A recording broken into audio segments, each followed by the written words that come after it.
chválen buď Ježíš Kristus, milej Matěji. Až na věky, kam pospícháš, bratře Ondřeji? Já do Betléma běžím, co se tam stalo, nevím. Pěkně prosím, vrať se se mnou, něco ti povím.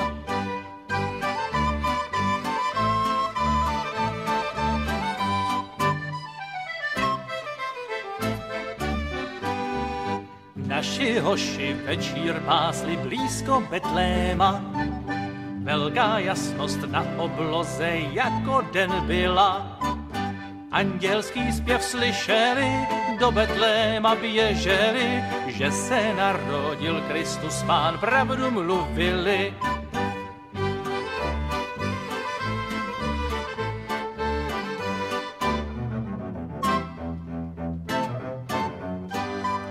Vzhůru, bratři, kamarádi, budeme hrádi. To byl s nějakou partou, on tam už taky má. Ten má jde ve volnu. Jo, no.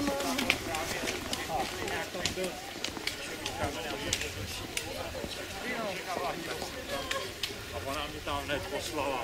Sjeďte si hned tam, teď mě prohnali všema těma regionama. Ale ono je to zase lepší, ne? Syn, vrátit se to prý, ale hlásila mi Anetka, hlásila to poposlí.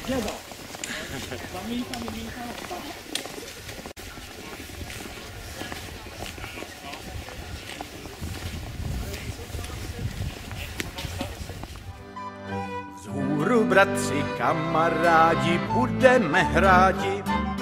Kde pak jsou ty malé děti? Já jsem měla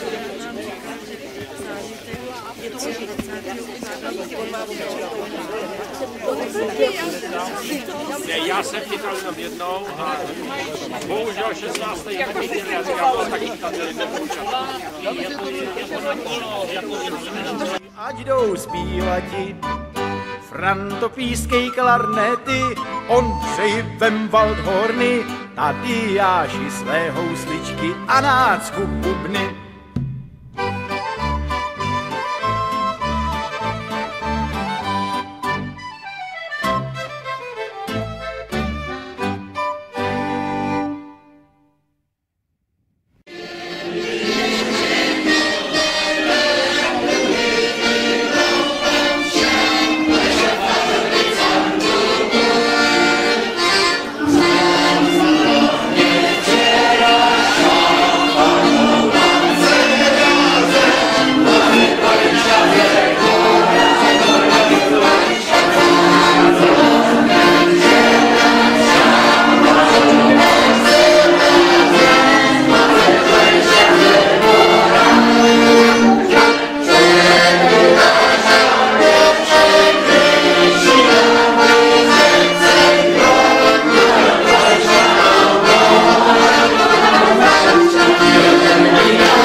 Zdraví, hodně dalších kilometrů, hodně nových míst, které jsme zase poznali, kde jsme ještě nebyli, nebo jsme občas zapomněli, jak se podíváme pro jistotu ještě jednou. Méně bloudění, říká Hanka, to se nám taky občas stane, takže na zdraví. Dobrý večer, podle toho, kdo se bude koukat za monitory notebooků, u počítačů, zdravě, ty, kteří tady nejsou. Loni byl druhý ročník, říká se v nejlepším cesta, ale zase český přísloví říká do třetice všeho dobrýho. Chtěl bych se zeptat, prosím vás, mám uskutečnit tenhle program dneska. Nechcete se radši bavit?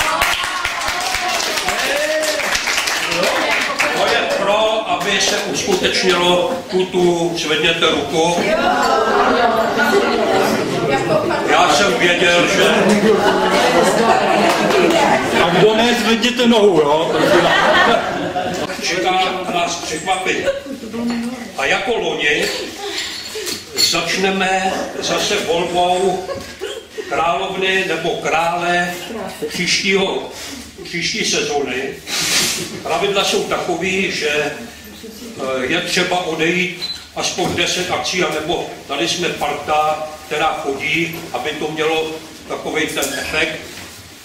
Takže teď někdo vylosuje z lístečků buď královnu, nebo krále. A pravidlo říká, že královna si zvolí nějakého partnera a naopak, když vyhraje král, tak si zvolí partnerku. Loni to byl Luboš Jelínek s královnou Jelínkovou. Prosím vás, já vám řeknu opravdě. Já jsem to chtěl narafičit, aby vyhráli znova. Nebyl to problém. Já bych aspoň nemusel vrtlat ty koruny. Ale nebylo by to fér vůči vám ostatně. A ještě Luboš mi napsal takový krásný mail.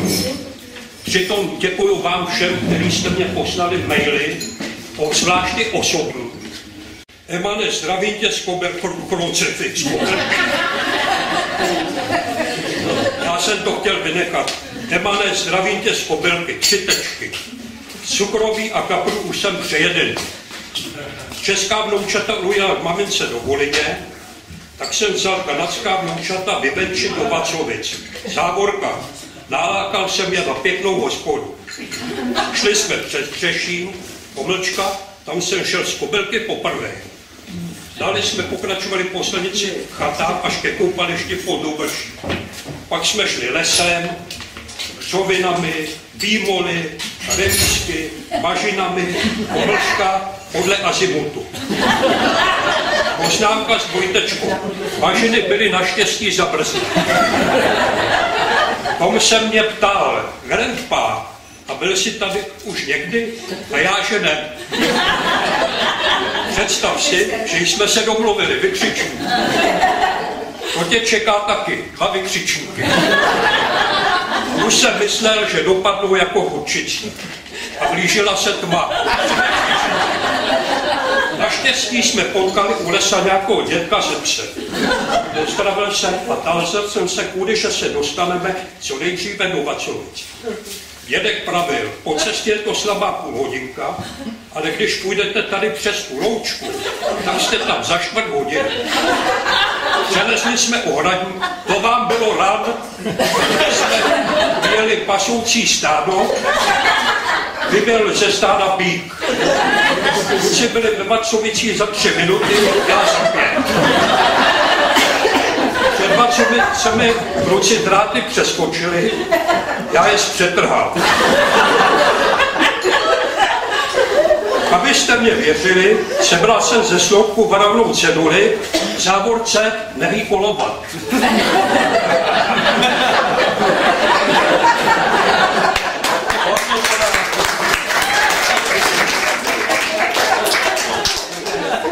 Až tam půjdeme společně, tak ji tam vrátíme. Vyzkoušíte si běh. Poznámka. Musíme tam jít, protože jsem tam ztratil pantofle. Po chvilce jsem stavil v položkách před hospodou, pomlčka pop. Pop na potvoru byl zavřený, tak jsem slíbil klukům, že si dají pivo v Oulehli. On se ptal po druhé, grandpa, a byl jsi někdy tam vůbec v hospodě? A povídám, že ne. Pak jsme šli rychle zpátky na Kobylku druhou stranou. Tam to znám dobře, protože už jsem tam 5krát zabloudil. Ahoj, v pondělí na cestě do Dravkova přes Bíl a Oulehle. No přátelé, snad tomu je chodidla vydrží, kočky mě lížou otlaky, ještě že mám propolis. V závorce ponožky jsem odepsal. Doufám, že jsem připravil s Klovískem nějaký program. Už se na to těším a kluci vám možná něco zaspívají. Já už koronovaci letos obhajovat nebudu. už mě ty státnické povinnosti zmáhají. Někdy se připadám na těch společenských akcích jako Karel Schnabelberg. Přeji pěkný zbytek svátků, král Luboš první.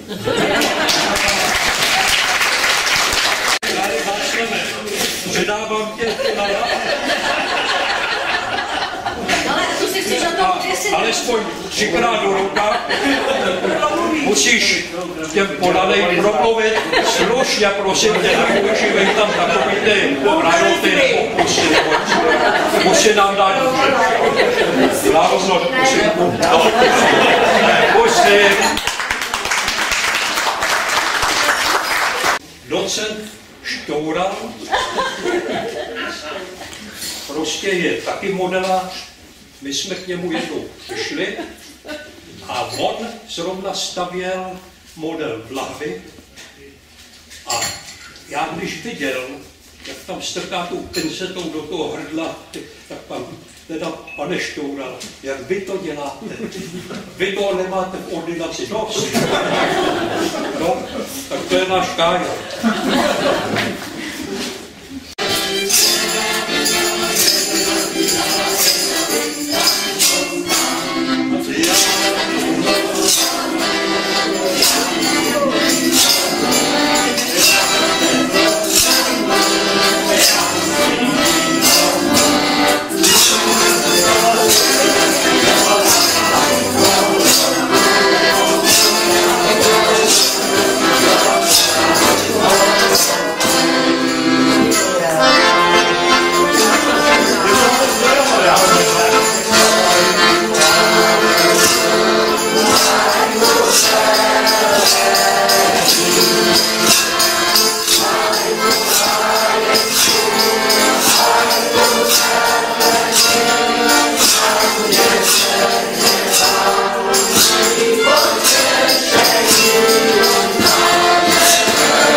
si podpaží. Angelína nález včera zcela záboj odhrne. Jen nehrajte, muzikanti, nehrajte, ať mě hudba aspoň na chvíli oblaží. Ať mě spraví moje nervy bez tak chatrné.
To je starý teprve 1 rok. A je to zrození, kdy v mojí hlavě se zrodil Natán. Že k Vánocům patří píštaričky a dotraty. Protože loni nám umělecky se s námi rozloučila naše milá Iduška, vidíte, že to taky nepřišla.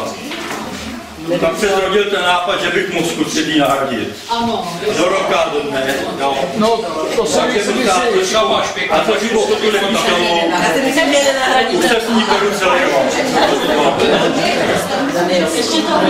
Samozřejmě, že teď jsem rád chodit do mojej školy. Těmi toho prosím vás, ale já si už vás nebudu. No tak ještě se polevu.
Thank you.